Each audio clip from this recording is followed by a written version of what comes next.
नमस्कार। जदि आपण माने चैनल टी बाणी स्टोरी सब्सक्राइब करना ताहले यथाशीघ्र सब्सक्राइब करंतु।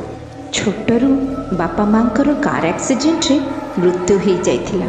कका खुड़ी मानक पाखरे मु बड़ होइछि। मते केही कणा आखिरे भी देखि पारंतिनी। भल तो पाइबा दूरे थाओ। कंचा सिझा बासी खाई दिन बीते मोर। उपरे पुणी श्वास रोग भी अच्छी। वर्षा और शीतरे कष्ट बढ़ी जाए। घरोई चिकित्सा द्वारा जेमती सेमती ही मु मैनेज करे निए। एथर 7 दिन हैला मोर श्वास रोग जमा भल हो न थाए। पूरा बेड रिडेन हो जाइथिली। से दिन वर्षा होताए। खुड़ी हठात कहले आस आस देख मुनिर निश्वासटा बंद हो जाइछि बोधे। मरीगला। भल हैला। हॉस्पिटल खर्चरू आमे मुक्ति पाइलु। चाल कोठी जंगल रे नहीं पोती आसु। श्राद्ध भोजीर खर्च भी आमर बंचिब। आर कका खुड़ी माने भी मिसी जंगल रे मते नहीं गले। गात खोलिबा आरंभ कले। इतिमध्यरे से माने लक्ष्य कले मोर गोटे आंगुठी हली उठिला। अरे बोधे ये बंचिछि। अरे ये बला को पुणी कौन घर को नेकी जिबा। पोती दियो म पुणी नेकी खर्चांतरे किए पड़िबो। हो ठीक अच्छे। शीघ्र शीघ्र से माने मते से गात भितरे पोती देले। इयाड़े चंगुर 2 दिन हैला गाईटा घर को फेरू नथिला। सी वर्षा देखिकी भाविला को फेरुनी। सेतिपई सी गाईटा को आड़ाइबा पई जंगल को गला। जंगल रे से देखिला ता गाईरू मृत्यु हो जाइछि। बोधे से गुड़ाए जरी फरी इयाड़े सियाड़े खाई देथिला। मते पोतीबार कहानीटी चंगू गछ पछरे लुचि लुचि सबुकिछि लक्ष्य करुथाए। एमानकर आलोचना को भी मध्य से काने शुणिला। जेमिति से माने मते पोतिकी पळेई गले। चंगू सेठारे पुणी उपस्थित होइकी गातटी को पुणी खोली पकाइला। मते सेठू उद्धार कला। मते सी पचारिला तमे कौन घर को जीव। मु कहली घर को तो निश्चय जीवाकू पड़िबो, किंतु मु एबे जीविनी। आज रातिटा तम घरे मते आश्रय दे दियो। सी कहला हौ ठीक अच्छी, किछि असुविधा नहीं, चलो। ता परदिन मु घरे फेरिली।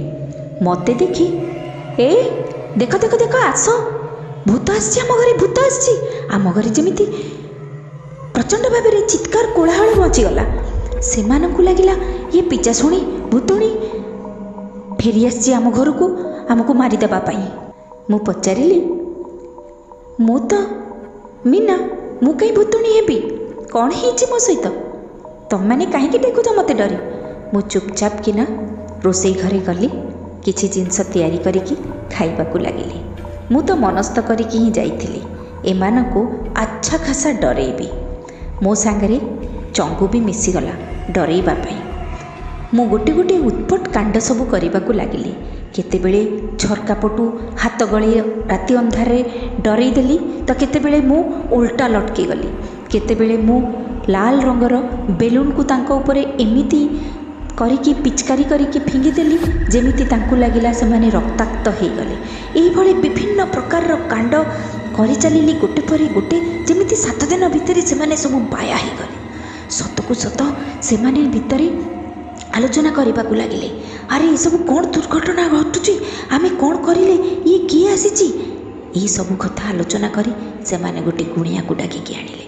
गुणिया देखिकी मंत्र आदि करी कहला अरे ये किछि भूत भूत नुहे, ये तो मनीष। एक कथा शुणिकी से माने कहले मनीष केमिति हबो।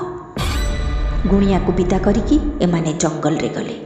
चंगू से दिन कौन करिथिला, तार गाईटी मरी जाइथिला। मते से गातरू उद्धार करिकी से गात भितरे गाईटी को पोती देइथिला।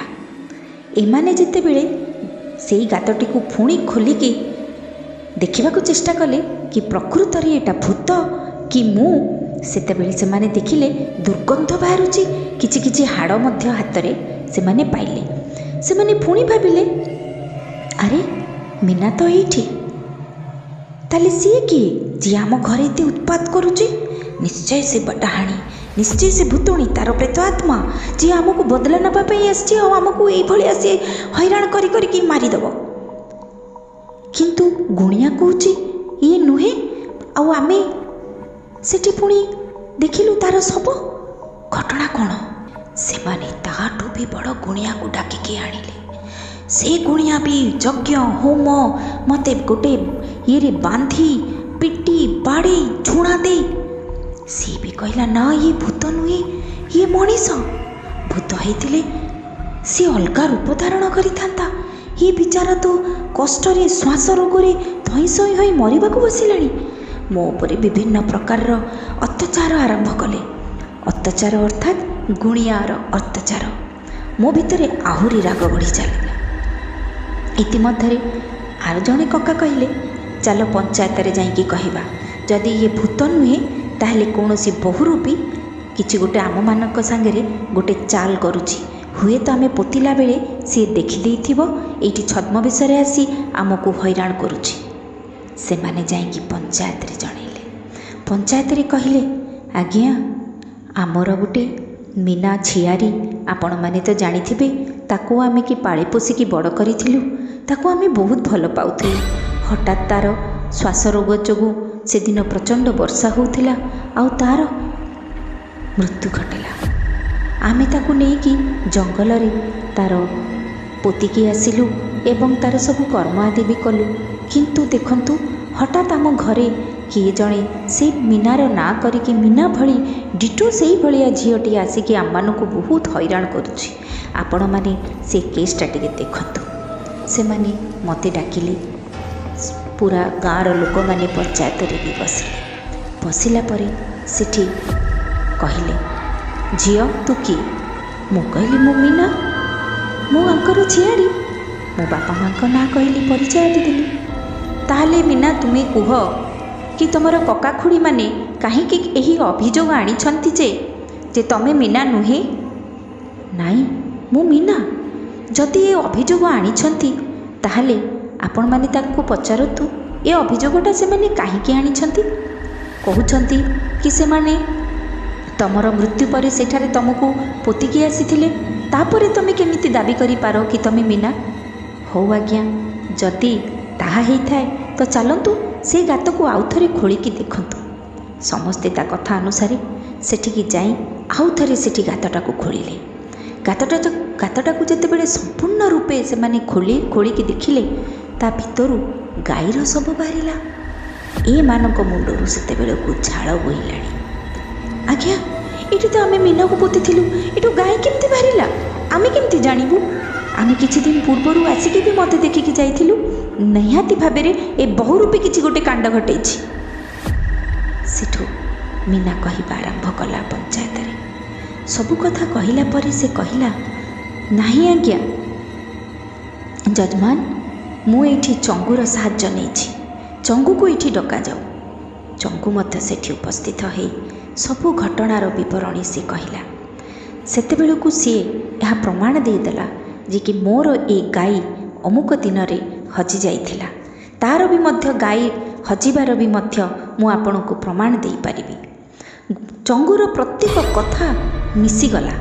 ସବୁ ପ୍ରମାଣ ପାଇସାରିଲା ପରେ ପଞ୍ଚାୟତ ଇନଭେଷ୍ଟିଗେସନ୍ କରିବା ପାଇଁ ତାକୁ ଡକେଇଲେ। ପୁଲିସମାନଙ୍କୁ ଡକାଗଲା।